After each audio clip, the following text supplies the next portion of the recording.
So, this is my channel, Old Times is Not Forgotten. Are you the kind of person who likes to read the newspaper, but when you're reading it, you get a bit distracted?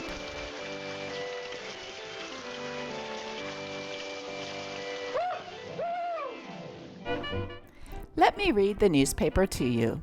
Let's read the Tampa Daily Times from Tampa, Florida, and the year is 1929. When I read these vintage newspapers, I want to be as accurate as possible by reading the actual printed words. This means that some of the language might not be politically correct for today. We'll start with this one from November 16th, 1929. Rum can't cure this bad leg. George Ruffin, a Negro with a bad leg. A very bad leg indeed. He will never be able to walk on it without limping. He limped before Judge Tom Watkins in police court this morning to answer charges of being drunk. He smelled pretty strong of alcohol, Judge, the arresting officer said. That ain't surprising, said George promptly, seeing as how I had just finished rubbing my leg with alcohol. It is a very bad leg, Judge. Old doctor says I'll always have trouble with it. I don't drink the liquor. I rubs it on my leg. I's permanently lame. His excuse wasn't lame, and he was about to go free, when a sudden suspicion smote Judge Watkins. Roll up your pants, he ordered. I'll take a look at this bad leg. George rolled up his pants. The bad leg was made of wood. He got 5 days in jail.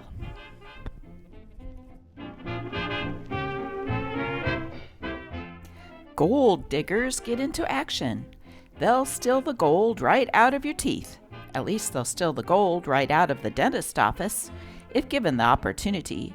So reported Dr. P.D. Hicks, dentist at 203.5 Twiggs Street, who notified the police that thieves had made away with a quantity of 18-karat tooth gold from his office.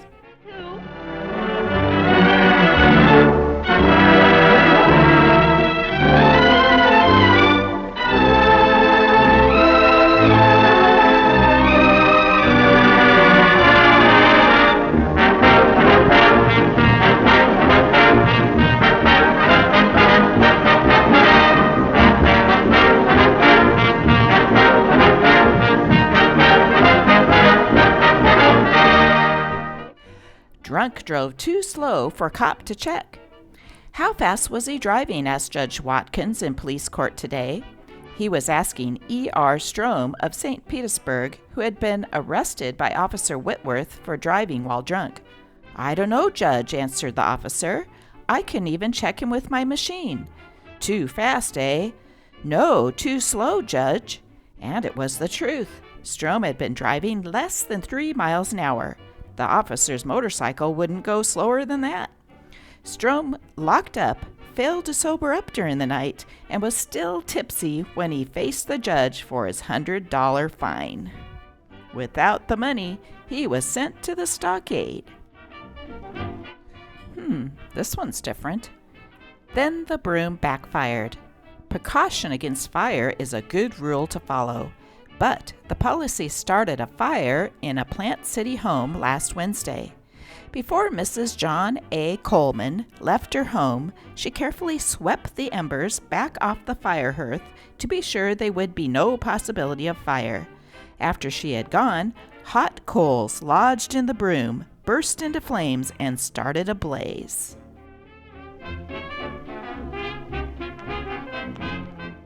Here is Babe Egan, director of the famous Red-Headed Jazz Band, composed of 9 American red-headed girls, which is now making the capitals of Europe away with its irresistible syncopation.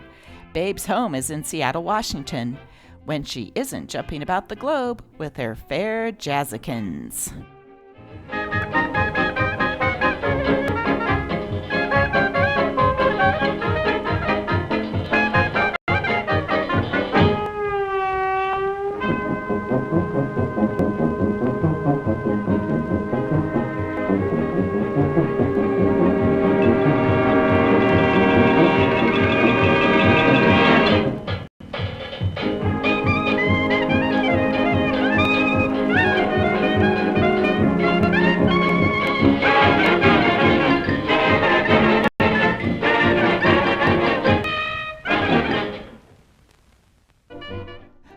Run to quality, turn to economy. Piggly Wiggly.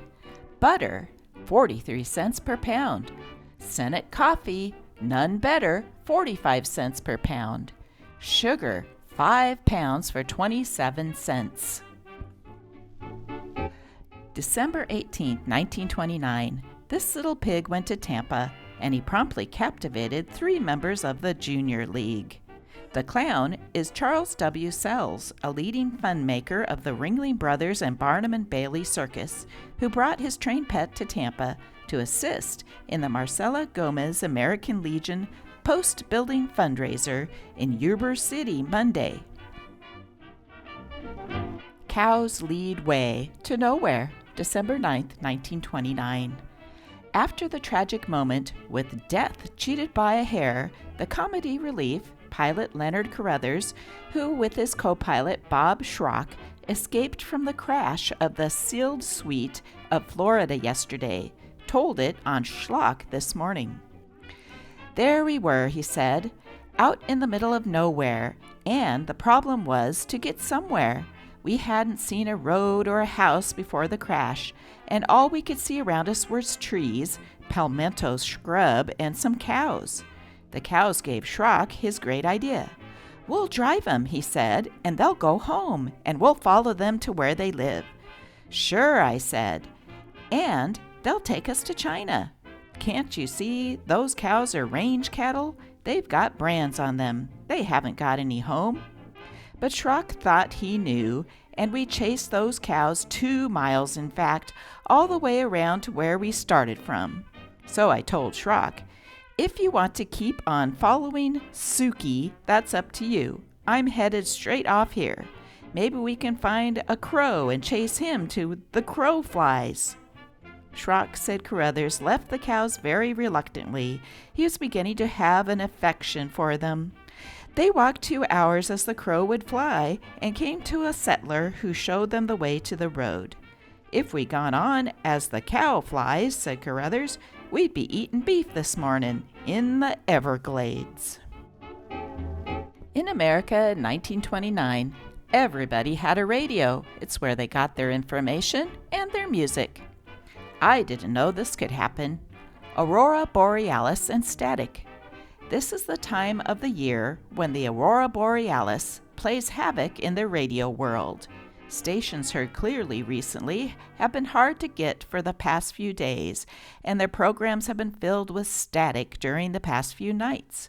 Radio dealers are having hundreds of calls asking, what has gone wrong with my radio?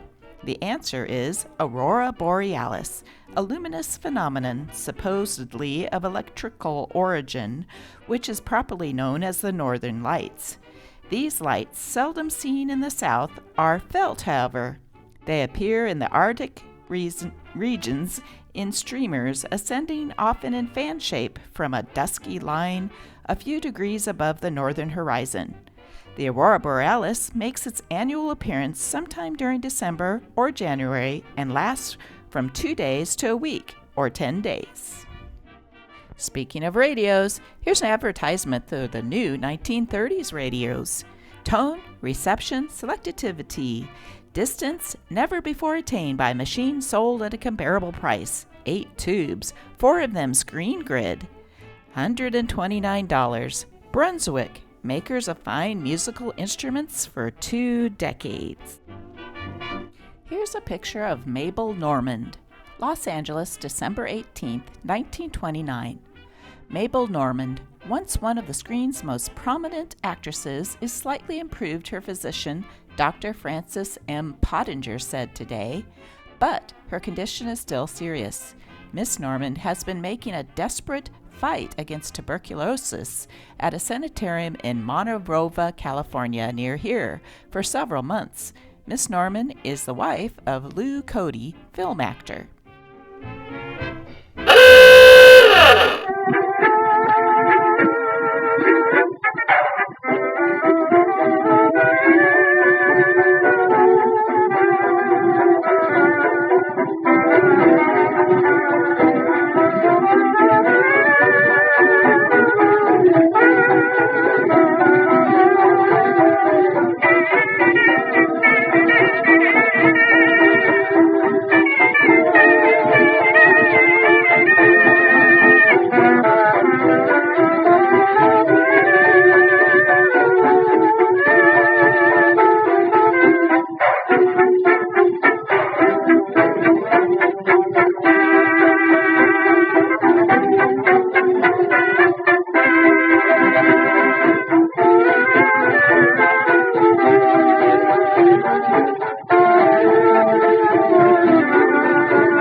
Are you still worried about how you get distracted when you read the newspaper?